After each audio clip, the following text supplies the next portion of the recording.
बातमीच्या सुरुवातीला बातमी आहे ती मलाडच्या आगी संदर्भातली। काल रात्री 8:30 वाजेच्या सुमारास मलाडच्या लिंक रोडवरील अनमोल टॉयज फॅक्टरी या कंपनीला आग लागली। यामध्ये लाखोंचं नुकसान झालं असून कोणत्याही प्रकारची जीवितहानी झालेली नाही। या आगीचं कारण अद्याप स्पष्ट झालेलं नसलं तरी ही आग शॉर्ट सर्किटमुळे झाल्याचं अग्निशामक दलाने सांगितलं आहे। मुंबईतील फॅशन स्ट्रीटवरील 51 स्टॉलधारकांनी अटी आणि नियमांचं उल्लंघन केल्यामुळे त्यांच्यावर कारणे दाखवा नोटीस मुंबई महापालिकेने बजावली होती। त्यासोबतच त्यांचे परवाने रद्द करण्याची कारवाई महापालिकेने सुरू केली होती। त्यामुळे फॅशन स्ट्रीटवरील 20 स्टॉलधारक यांनी उच्च न्यायालयात धाव घेतली। मात्र उच्च न्यायालयाने त्यांना अंतरिम दिलासा देत 8 जूनपर्यंत महापालिकेने कारवाई करू नये असं सांगितलं आहे। देशातील आमदार खासदाराप्रमाणे आता राज्यातील नगरसेवकांना सुद्धा टोल मुक्ती केली जाणार आहे। याबाबतचा ठराव काल महापालिका सभागृहात मंजूर करण्यात आला। मात्र या ठरावाला मनसेने विरोध केला आहे। टोलच्या नावाखाली जनतेची लूट केली जाते, त्यामुळे लोकप्रतिनिधींना टोल मुक्ती करणे याला आमचा विरोध असल्याचं मनसेने सांगितलं आहे। माहिती संप्रेषण व तंत्रज्ञान योजनेअंतर्गत संगणक शिक्षकांना कायमस्वरूपी नोकरी मिळावी यासाठी संगणक शिक्षकांनी काल आझाद मैदानावर आंदोलन केलं। यासोबतच त्यांनी शिक्षण मंत्री विनोद तावडे आणि मनसे अध्यक्ष राज ठाकरे यांची भेट घेतली।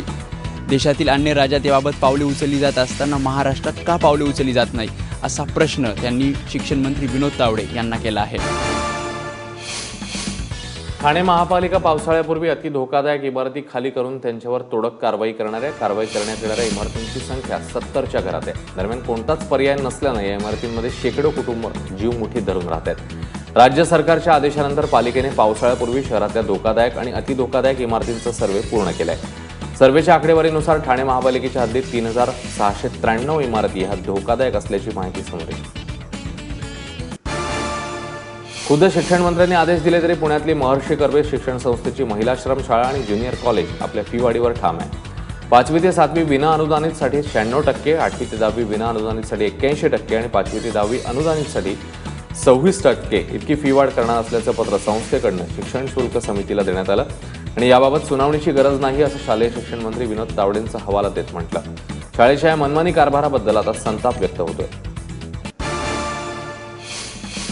शिवसेनेने जोरदार आंदोलन करत मुंबई आंतरराष्ट्रीय विमानतळावर सुरू असलेली अनधिकृत टोल वसुली अखेर बंद पाडली। एबीपी माझाने विमानतळावरच्या अनधिकृत टोल वसुलीचा पर्दाफाश केला होता। त्यानंतर शिवसेनेने जीव्हीके कंपनीला टोल वसुली बंद करण्याचा इशारा दिला होता। अखेर आमदार अनिल परब यांच्या नेतृत्वाखाली शिवसैनिकांनी आंदोलन करत टोल वसुली बंद पाडली।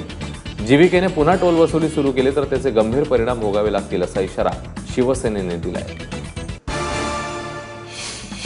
ठाणे महानगरपालिकेच्या महासभेत तब्बल 392 ठराव चर्चेविना मंजूर करण्यात आल्याचे समोर येते। त्यामुळे भाजपच्या नगरसेवकांनी सत्ताधारी शिवसेना आणि पालिका प्रशासनाविरोधात आंदोलन केलं। भाजप नगरसेवकांनी पालिकेच्या गेटसमोर ठिय्या मांडला। 20 मेला ठाणे महापालिकेची सर्वसाधारण सभा झाली आहे। त्या सभेत महापौरांच्या अभिनंदन सोहळ्यामुळे इतर विषय बाजूला राहिलेत असा आरोप भाजप नगरसेवकांनी केला। पिंपरी चिंचवडच्या बोपखेलवासियांनी कायमस्वरूपी रस्त्यासाठी ग्रामस्थांनी काल बोपखेल गाव बंद ठेवलं होतं। ग्रामस्थांच्या आमरण उपोषणाकडे सरकारने दुर्लक्ष केल्यानं ग्रामस्थांनी बंदचं हत्यार उचललंय। 21 मे 2015ला झालेल्या हिंसक आंदोलनाला 2 वर्ष पूर्ण झाली। हिंसक आंदोलनानंतर मुळा नदीवर तरंगता पूल उभारण्यात आला होता। मात्र पावसाळ्यात या पुलाला धोका निर्माण होऊ शकतो असं कारण देत 7 जून 2016ला लष्कराने हा पूल नदीवरनं हटवला। त्यामुळे गावकऱ्यांची 10 ते 15 किलोमीटरची पायपीट पुन्हा सुरू झाली।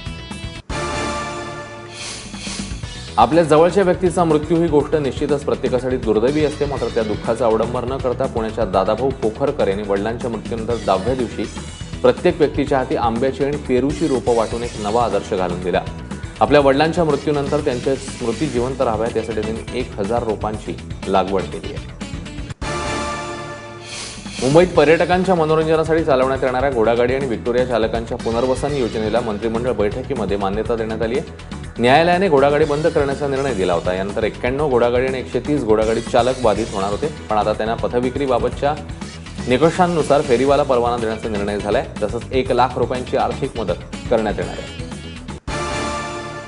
उत्तर प्रदेशातील पेट्रोल पंप हेराफेरी प्रकरणी 2 मुख्य सूत्रधारांना ठाण्यातनं अटक करण्यात आली। विवेक शेट्टे आणि अविनाश नाईक अशी अटक करण्यात आलेल्या आरोपींची नावं आहेत। विवेक शेट्टे हा सॉफ्टवेअर इंजिनियर आहे तर अविनाश नाईक हा इलेक्ट्रॉनिक इंजिनियर आहे। पेट्रोल पंपामध्ये हेराफेरी करण्यासाठी या दोघांनीही चिप, रिमोट आणि सॉफ्टवेअर डिझाईन केलं। या चिपच्या मदतीने पेट्रोल पंप चालक महिन्यापोटी 10 ते 14 लाखांचं पेट्रोल चोरायचे। दरम्यान आरोपींनी किती पेट्रोल पंप चालकांना चिप विकली आहे याचा छडा लावण्याचं आव्हान आता पोलिसांसमोर आहे.